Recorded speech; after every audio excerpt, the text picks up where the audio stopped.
Oh my Well, God, I got an optional leave. they, It's like if you can't handle the pressure, it's like I'll leave meeting. It's like fuck, it's being recorded. I'm out. well, there's a lot of people that probably got caught not knowing it's being recorded. They had to add that, Mhm. right? Sure. Disclaimer. Yeah. Pants on. Primarily Critical. Hello, everyone, and welcome to Primarily Critical of Movies and After Party. This would be it. If you have not seen this film, we suggest that you do so before listening any further. Because we've got spoilers, opinions, and trivia like crazy, and we can't wait to share them. Good, bad, new, old, weird, or gross. We pass judgment on them all. Today. Isn't a naked gun really simply a bullet? My name is Steve. I'm here with... John. Phil, All right. John. My two Sean, cohorts. Steve.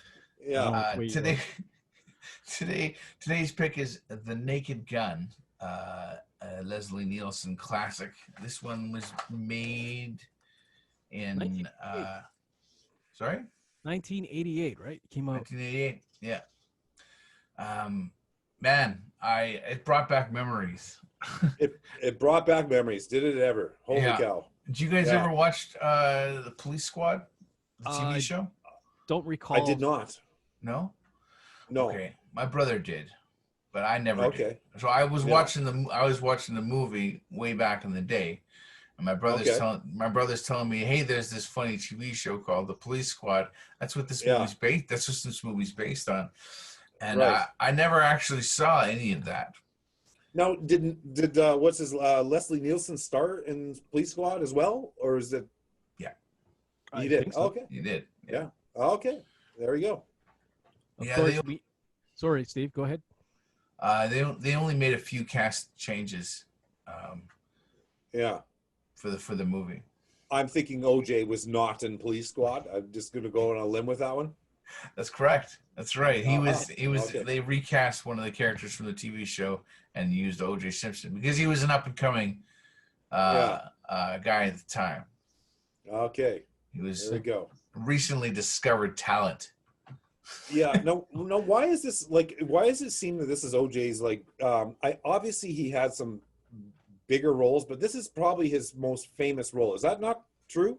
Yeah, but he barely does anything in the movie. It's not like he really I know has a he's not a huge, but I think this is his most famous role. If people said name a movie that OJ Simpson in, this is the one people are going to name, right? The Naked Gun. Yeah, for sure. Yeah. And for he sure. was in the sequels. I can't recall.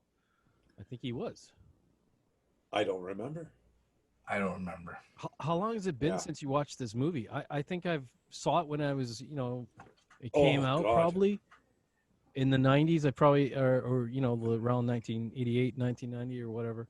I don't think I ever watched it again. So. I watched it a lot back in the day. We actually owned this movie back in the day, so we watched it a lot. But it's been a long time though. It's been back, since 90s for sure. Yeah. Yeah. And how did it stand up, you guys? Better than I thought. I thought that because I'd seen it so many times and that I knew it was that kind of slapstick comedy and stuff that as I'm so this many years later, I'm going to find that stuff stupid is what the mentality I was going into this movie with. But no, I thought it was fucking hilarious. I actually laughed quite a bit, It was fun. How about you? Yeah. It was a fun movie. I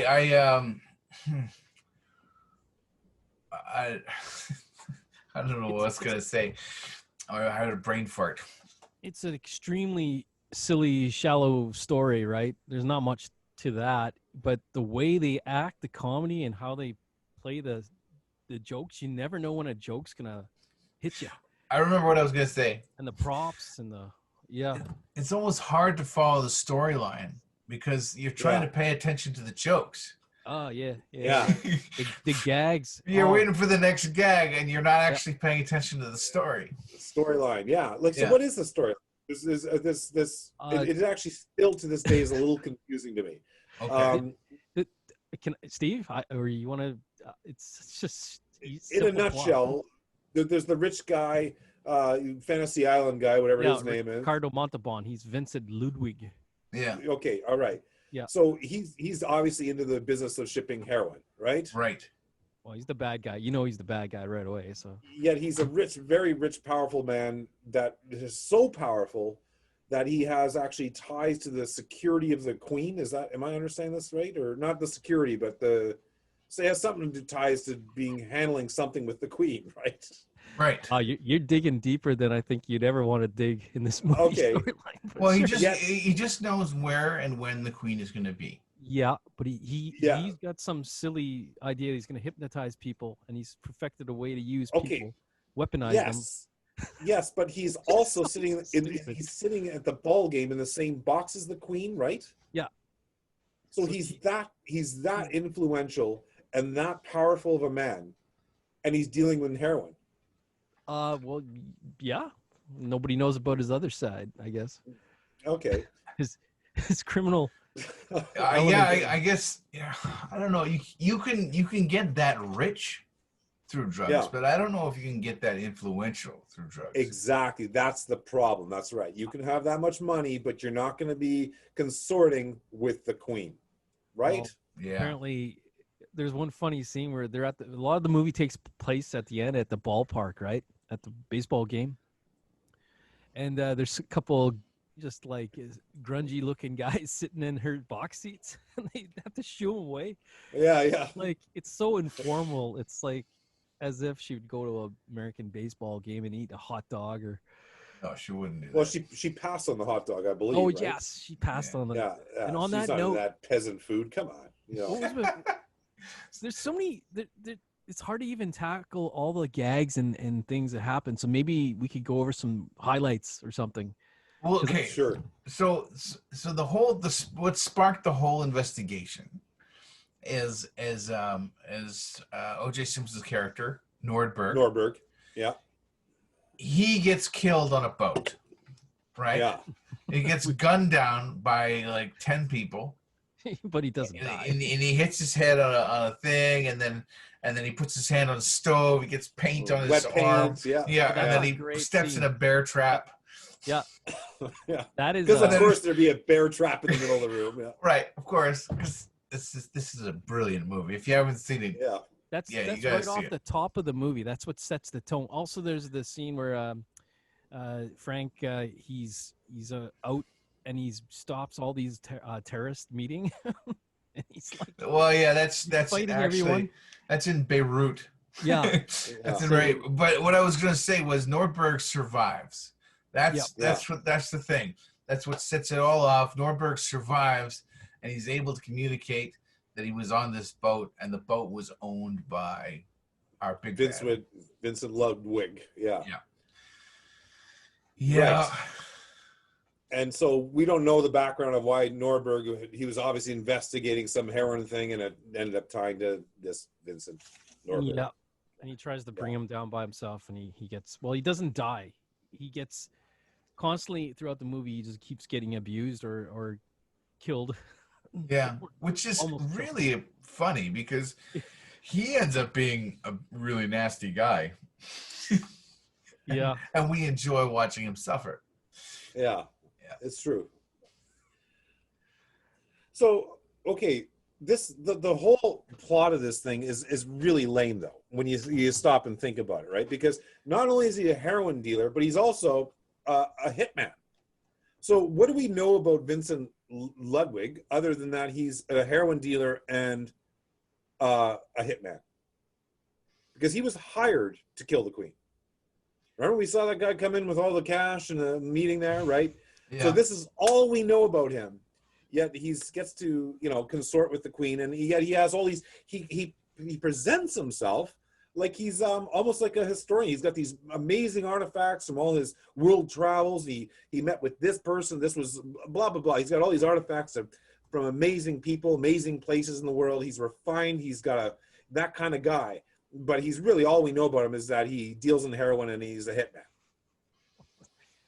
It just needed a mechanism for them to stage all the jokes. Yeah, so the story is the story is just dumb. The story is awful. Silly. I mean, yeah. Yeah. Yeah, that's not what this movie's about. You know, I mean, I think you're digging way deeper than this movie. Well, yeah, can offer I'm really up. trying to eliminate the story really from our discussion because I just wanted to get that out of the way. That this is not what this movie is about. This movie, the story is absolutely lame. So, what is this movie about then? It's about the humor, right, and the stupidity. It's hypnotizing bracelets. That's what it's about.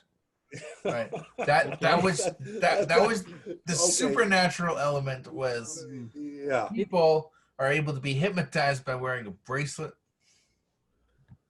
It plays up to in a nutshell. I think it's a comedy. Comedy about cops, the whole detective thing, and all the silly things they do. Yeah. There's a lot of gags like throughout the movie. There's a scene where well, let me think. Frank, every time Frank's in his car and he drives anywhere, he drives fast and crashes into things. He crashes into things. And sometimes he really hurts people too. Well, it's destructive. But there's that one scene where he gets out of the car and the car keeps driving without him, and then he says, he starts shooting at it. Yeah, he starts shooting. He says, "Did you get that license plate?" No, it's like he's such a doofus, or he doesn't understand. He creates his own problems, but he's capable, right? Yeah. At the end of the day, I think he's lucky. He's one of these idiots that's lucky. He's lucky. This is an Inspector Gadget.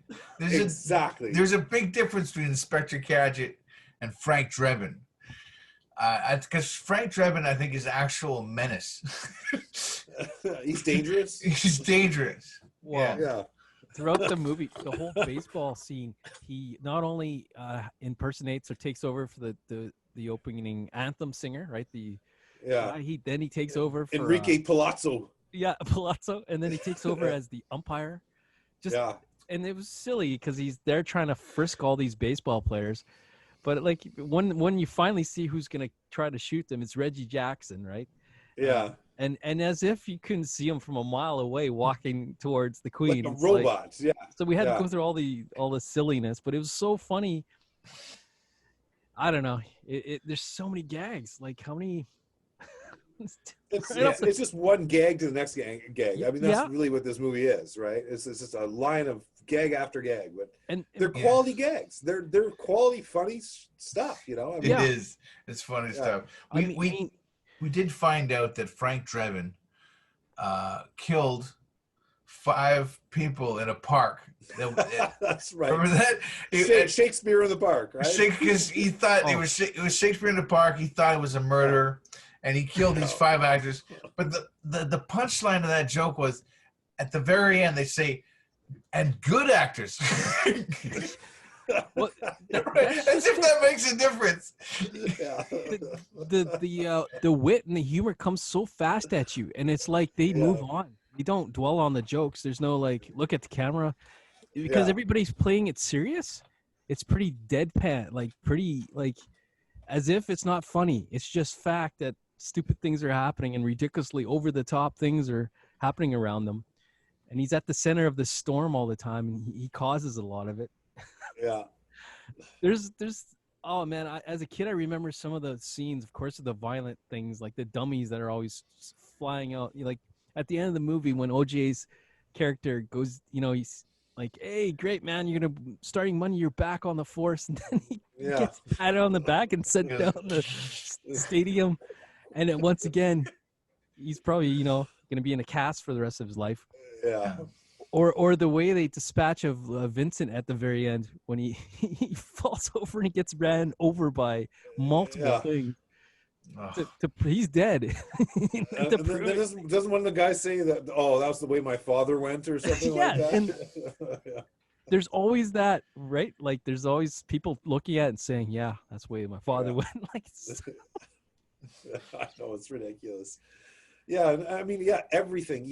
Everything is like every little detail they put in there. It's going to be part of a joke. Like it's like when they said this pen it's impervious to everything but water. That's your clue that water is somehow going to get involved with that pen because that's it's going to happen. The pen's going to be involved, and somehow he stabs the lionfish. $20,000 lionfish. Oh, there's the scene where, of course, we got to mention Priscilla Presley's acting job in this. She plays like what is she, assistant to Vincent? Yes, she is. And then yes. Vincent tries to get her to like get close to Frank, of course, to become an item in the movie.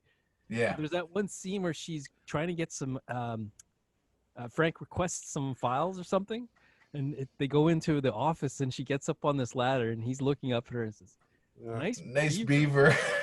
And they were like, "Oh, wait!" And then she comes down with a stuffed beaver, and they take it seriously. Like, yeah, I got that stuffed by something I don't know what, but that kind of humor is all over this movie. And all over it, yeah. Yeah, and almost every Leslie Nielsen movie, it almost seems like he's the king of that. You're right, but what I find... Go ahead, Phil. Oh, it's quickly. I was looking for, because this movie came out in 1988. I was looking for the really, anti-PC. Oh my goodness, they said that, but none of it was really offensive to me, unless I can handle that. But even after all these years, it's a pretty tight movie. Like like the writing and the humor is not too over the line, because it's an adult thing. We get it, Yeah. No, it wasn't bad. Should we get into this? Shall we get into trivia? Sure. Yeah. All right. Unless you guys have anything more to say about the Naked Gun. I don't know. I enjoyed it. Yeah, I enjoyed it too. I'm not a good critique of that type of movie. It's just not my specialty. So, I feel like I was kind of lame on this one, but whatever. I felt it was refreshing to see that type of movie again, because there was a period where that movie was the big deal, right? There was all sorts of versions, different takes on it, right?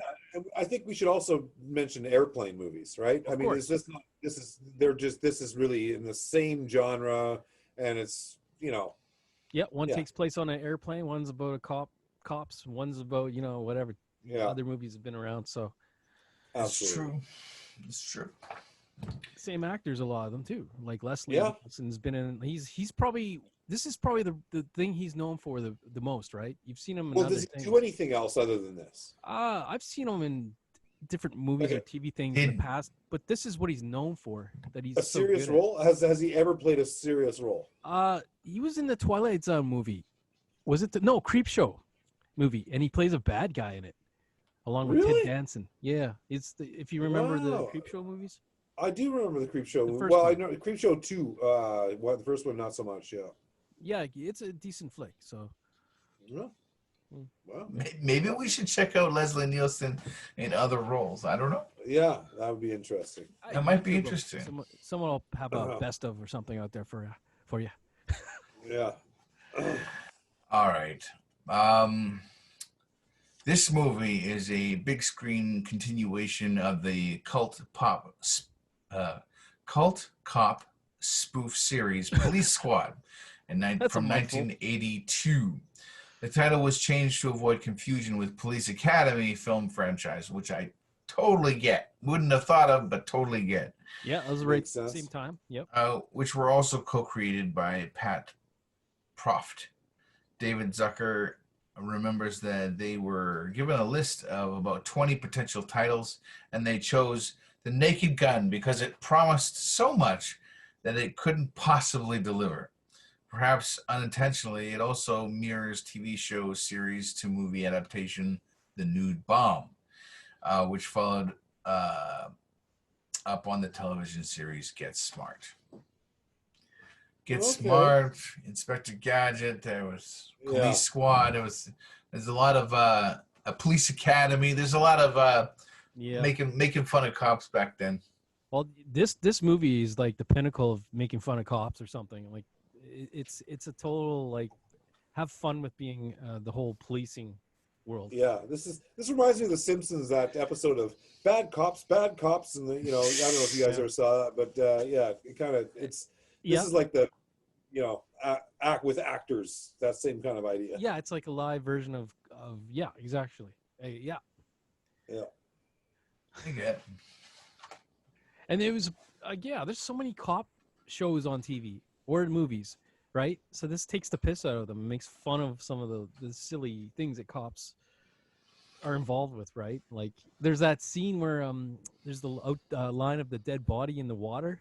It's like it's the outline. Yeah. It's like that kind of thing, right? That was hilarious. Cop cliches, right? Yeah. I'll take the next trivia. Or you want it, Johnny? Right. You go ahead, man. The breasts that remind Frank of his ex-wife are concrete reactor containment domes at San Onofre nuclear generating station in California. It's such a brief scene. Very brief. It's iconic, everywhere though. I look, I see something that reminds me of her, right? Yeah, and then but are they actually like that? Like, is that they're side by side, or they did some movie magic to make that happen? Maybe they're lined up so that people that, like, when they look at it, that's what would come to mind, right? But of course that would come to mind. I mean, I can't Frank imagine. Says it, so your mind's thinking about breasts. So yeah, it's just fun, they weren't necessarily side by side, but when he was talking about them, they were definitely very close together. It's the angle that they took them at. Maybe it was the angle, yeah. But they have the nipple and everything. I mean, and these concrete places, they actually exist. They build them like whoever designed this, the architect, he must have had boobs on the brain. He just must have, That guy was thinking. Yeah. That guy was. You know what? I know what kind of plant we need. It's gonna look like a boob. It's gonna look like a boob. It's gonna be awesome. We need 2 of them. We need 2. I want funding for 2. Yeah. Yeah, man. The people that wrote this movie, that so much, man. There's so much to unpack. Yeah. There's just not enough time in a review show to really tackle it joke by joke. So. Well, no, there isn't. That's the thing. If they go on and on, we could talk all night about the jokes because it's really one after the other. That's this, And the props and all the gags and the stunt work and stuff, right? Like. Yeah. All right, should I do the next one here? Yeah, go for it. The painting that Drebin accidentally destroyed in Ludwig's house was Blue Boy, the most famous work of Thomas Gainsborough. The original painting is housed in the Huntington Library in San Marino, California. So, I don't know. Obviously it really is a famous painting, and probably I think I've seen this before. I don't know if you guys ever played the board game Masterpiece, but I actually think that's one of the ones. That's one of them? I'm not sure. I have no idea. I'm thinking, but I'm not sure. This was news to me. I would imagine a lot of the humor in this movie is generated from referencing things of the past history, like very pop culture things, or else you won't get the joke, right? Yes. And they have to sell it. Like they have to, like the whole Queen, like they went the whole 9, right? They got someone that looked like the Queen. They tried to really sell you on, oh yeah, that's the Queen. Well, it's ridiculous, but it's funny enough. Well, yeah, and they played up on that total American mentality about the monarchy. I mean, they're not a Commonwealth country. They don't really adhere to the, and then he actually has a speech when he's talking about the security, as ridiculous as we may all think it is, about the having a queen, right? I mean, it really just poked at that whole American mentality about the monarchy, which, I think the world kind of agrees with at this point. Like, why is there a queen, and what function really do they have? I'm of that mind, but the Americans totally, of course, separated. So they don't get the nuance. They don't respect the culture of the royalty. So that's where the humor comes from. Yes.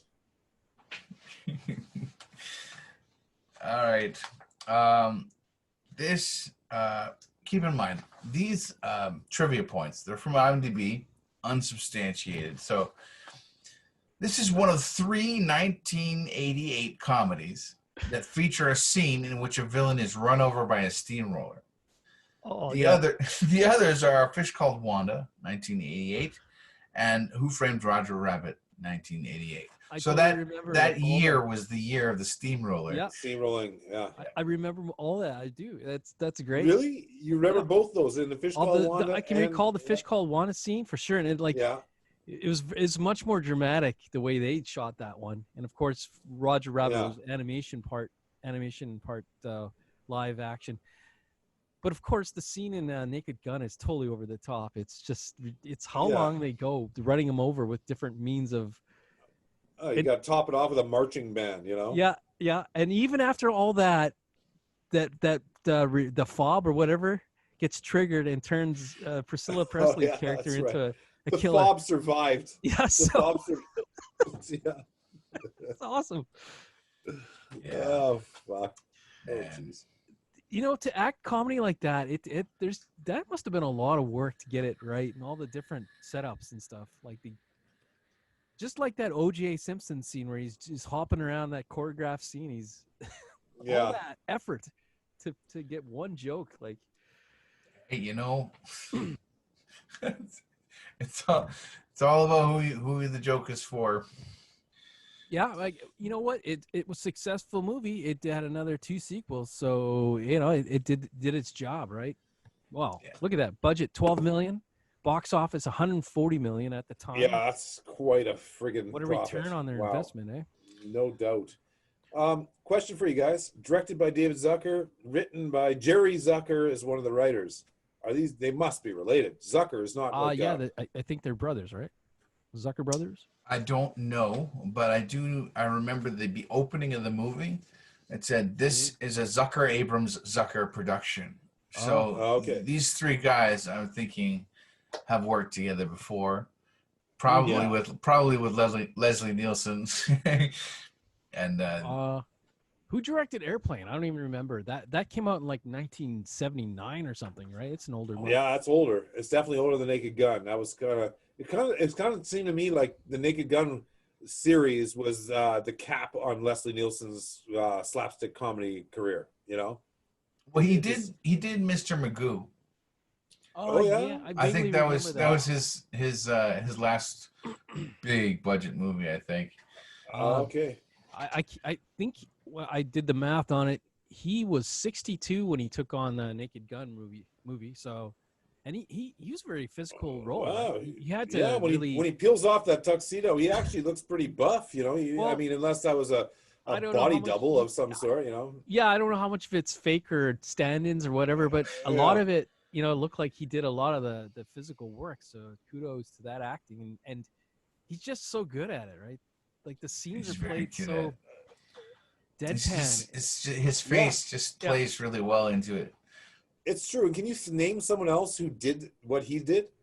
Peter Sellers. I don't know, like guys like, gosh, probably. I'm drawing a blank.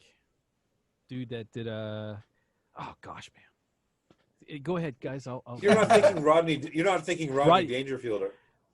Sure, over the top kind of comedy, like Jim Carrey is over the top. Oh yeah. Jim Carrey would be. Yeah, I could see that. Yeah, somewhat. Yeah. All right. Yeah, I'm drawing a blank on all that. Anyway, they're few and far between people that can pull that crap off. Yeah. Like Charlie Chaplin way back, kind of humor where the situation makes the humor and he just falls into it, I don't know. There's so much in that movie. Like, I mean, if people want to comment on what scenes you liked or pick one. There's so many. Like, definitely a classic of its time. I can't remember the sequels, but yeah, you were right. David Zucker was a director. There were actually multiple directors in Airplane as well. So there you go. This relationship goes back. It seemed to me that Airplane it seemed like a bigger undertaking of a movie. Like there was so much more cast, or maybe I'm wrong about that, but I don't know. Leslie Nielsen they didn't have OJ in it. They didn't have OJ, and they had less sets. You know what I mean? There was the plane, and then there was a control tower, and terminal. And stuff Naked Gun, like it was here, and then it was here, and then it was here, and then it was here. They had different locations, which always makes filming a pain in the ass. Oh, this would have been. I would imagine it's tough to do movies back then. All this stuff probably would have been green screened, most of it by now. So Airplane was done in 1980. Just to let you know. 1980. Oh. 1980. Yeah. Mm-hmm. Anyway. And of course, we lost Leslie Nielsen. Yeah. Yeah. I think he's gone in the 2010 maybe.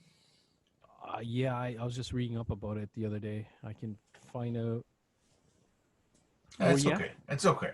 He was born in Regina, Saskatchewan. He's a Canadian. He died November 28th, 2010 at age 84 in Fort Lauderdale, Florida. There you go. He lived a full, wonderful life. Oh, and of course he was a Riders fan. I don't know about that. Hey, if you live in Saskatchewan, you're a Riders fan. You cannot live in Saskatchewan, and I guess. Oh, I'm sure they're very proud of him back in Regina, and they should be because he's a treasure, man. Well, I don't know. If next time I pass it through Regina, maybe they have a monument to him. A statue. I would check it out. I would check that out. Yep. Yeah. So, that's Naked Gun. Is that Naked Gun? Sure. Next week, Monday at noon, we're covering 42. Oh, yeah. Without spoilers, this is a true story, though. Phil, why did you pick it? In light of the passing of Chadwick Boseman, I thought, hey, man, let's watch one of his movies because he was great. Everybody knows him. He's famous for being the Black Panther in the new Marvel movies, recent movies. Okay. But this is his probably breakout role. So enjoy the movie, watch it, and we'll talk about it. He plays Jackie Robinson in 42. I can't wait to talk about it. Please check out our website, primarylycritical.com. We have merchandise. We have merchandise, ladies and gentlemen. Yes, we do. Merchandise. It's quality. That's right. We're not asking for Patreon. We're not even giving you commercials. We're not asking you to sign up or get a new app or whatever. Go to the thing, buy a sweater. You'll get the sweater, and it'll also support us. Exactly. You get to look cool, and you get to support us. I can afford a better background. So. Yes. Look what you've already done for Phil. I'm floating in space. All right. I can't wait to I don't know what. I don't know. Next one? I can't wait to talk about the next movie. Yeah. Right on, man. Peace. Peace. Bye-bye.